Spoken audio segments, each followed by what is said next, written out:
আমি শুধু আপনাদেরকে এইটুকু বলবো যে এই নির্বাচন শুধুমাত্র একজন ব্যক্তি একটা দলকে ক্ষমতায় নিয়ে আসার নির্বাচন নয়। এই নির্বাচন আপনার ব্যক্তিগত আওয়ামী লীগের একজন সমর্থকও যদি হন, মুক্তিযুদ্ধের পক্ষের একজন মানুষ হন, তাহলে এই নির্বাচন কিন্তু আপনাদের সম্ভাবনার বাংলাদেশ গড়ার নির্বাচন, সর্বোপরি শান্তিটা ধরে রাখার নির্বাচন। এই নির্বাচনের মাধ্যমে শুধু আপনি নন, আপনার প্রজন্ম, আপনার সন্তানের আগামীর যে বাংলাদেশ পেতে যাচ্ছে, সেটা কিন্তু একমাত্র শেখ হাসিনাই কিন্তু বানাতে পারবে, অন্য কারো দ্বারা সম্ভব নয়। এদেশের দায়িত্ব যদি মির্জা ফখরুলের মতো সেই রাজাকারের সন্তান চায়, যিনি মহান মুক্তিযুদ্ধের সময় প্রাপ্তবয়স্ক হওয়ার পরেও তার হাতে রাইফেল ওঠে নাই, তার বাবা বিখ্যাত রাজাকার এবং সে পাকিস্তানের আন্ডারে চাকরি করছে, এখন সে এসে আমাদেরকে শোনাচ্ছে গণতন্ত্রের কথা। রেজভী সাহেবের মতো একটা পাগল উন্মাদ একটা মানুষ কখন কি বলে, রবীন্দ্রনাথও নাকি তার দল করে, নজরুলও নাকি তার দল করে। এই সমস্ত মানুষ যদি দলের দায়িত্বে আসে, রুমিন ফারহানার মতো যদি দুশ্চরিত্রে একজন মহিলা এসে, এই তো আজকে একটা লাইভ দেখলাম, কয় আমরা প্রত্যেকটার বিচার করব, একটাকেও ছাড় দেওয়া হবে না। মনে হচ্ছে আমরা এই 18 কোটি মানুষের দেশে মনে হচ্ছে যে ওর বাপের তাল্লুক ওইটা, ওর বাপের জমিদারি ওইটা, আর আমরা সেই জমিদারির একটা অংশতে বসবাস করি। ওর মতো একটা নির্লজ্জ বেহায়া মিথ্যাচার করে যেভাবে নিজেকে জাহির করে, সেই বেহায়া এসে বলছে যে আমাদের নাকি তারা বিচার করবে। আমি তো আল্লাহর কাছে শুকরিয়া আদায় করি যে তোমরা বেঁচে থাকো, এবং বেঁচে থাকো এই কারণেই তোমরা দেখবা বঙ্গবন্ধুর বাংলাদেশ এবং মুক্তিযুদ্ধের সপক্ষের হাতে বাংলাদেশ আরও কোথায় নিয়ে যায়। এবং সেদিন খুব বেশি দূরে নয়, তোমরা বক্তৃতা দূরের কথা, মিটিং তো দূরের কথা, এবং প্রতিবাদ প্রতিদ্বন্দ্বিতা দূরের কথা, সামনে দাঁড়াতেই তোমাদের লজ্জাবোধ হবে। বড় বড় লেকচার দেখেছি আমি তাদের, সংসদের সকল কিছু ভোগ করেছেন, গাড়ি নিয়েছেন। একটা সংসদ সদস্যকে এবার 3 কাঠা করে জমি দেওয়া হয়েছে, আগে দেওয়া হতো 20 শতক, কাউকে 30 শতক, ওদের সময় ছিল। গুলশান, বনানী, ধানমন্ডির নামি দামি প্লটগুলো বিএনপির সমস্ত এমপি মন্ত্রীর নামে বরাদ্দ দেওয়া হয়েছে।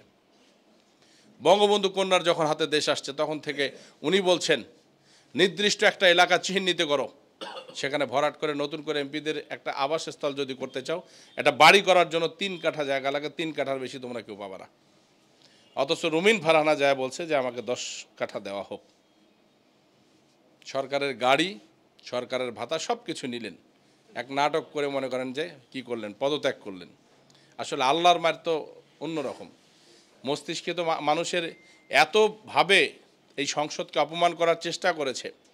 এবং সর্বোপরি সেই হারুন, চাঁপাইনবাবগঞ্জের, উনি যখন কথাবার্তা বলতেন তখন মনে হইতো যে মনে হয় কোনো মাদ্রাসার থেকে পাশ করে এসে কথাবার্তা বলতেছেন। সকল কথার আগে একটা সুরাকারাত কিছু না কিছু বলবেই, বলে এমনভাবে হাত টাত নাড়ায় কথাবার্তা বলবে। অথচ যে দলের প্রতিনিধিত্ব করছে, যে দলকে তারা প্রেজেন্ট করতেছে সারা বাংলাদেশের কাছে, একবারও স্বীকার করে না যে সেই দলটা বঙ্গবন্ধুকে সপরিবারে হত্যার মাধ্যমে সৃষ্টি করছে। তারা জিয়াউর রহমান হত্যা করে শুধুমাত্র পরিবারটাকে হত্যা করলো না, স্বাধীনতা মুক্তিযুদ্ধে, মহান মুক্তিযুদ্ধে যে সমস্ত বীর সেনারা অংশগ্রহণ করেছিল, আর্মি, নৌবাহিনী, বিমান বাহিনী, তাদেরকেও হত্যা করলো, নির্বিচারে হত্যা করলো। এক একটা আর্মির যে সমস্ত বিচারের যে সমস্ত ফাঁসির মঞ্চ আছে, সেখানে একটা মানুষকে ফাঁসি দিতে সম্পূর্ণ করতে 30 মিনিট সময়, 27 থেকে 30 মিনিট সময় লাগবে।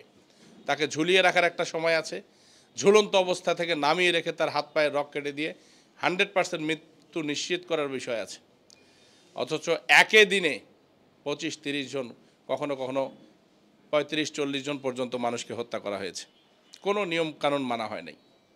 এবং আরও একটা দুঃখের বিষয়, নামের ভুলের কারণে, একই নাম, বাবার নামের ভুলের করে নিরপরাধ, মানে তার চোখে যারা অপরাধ নেয় সবগুলোই তো নিরপরাধ, কিন্তু তার মধ্যেও নামের ভুলের কারণে তাকেও নিয়ে এসে ফাঁসি দিয়ে সে চলে গেছে। তারই কুপুত্র তারেক রহমান, তার কাছ থেকে বাংলাদেশের মানুষ কতটুকু আশা করতে পারে?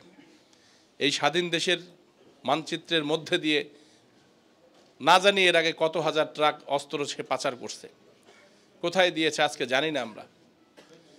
সেই 10 ট্রাক মামলা, এই অস্ত্রের মামলা, এবং সর্বোপরি আজকের যে দিনটা আমরা পালন করছি, আজকে বাংলার মাটিতে মুসলেকা দিয়ে উনি চলে গেছেন, ওখানে যেও বলছেন যে 10টা, একটার বদলে 10টা লাশ ফেলো।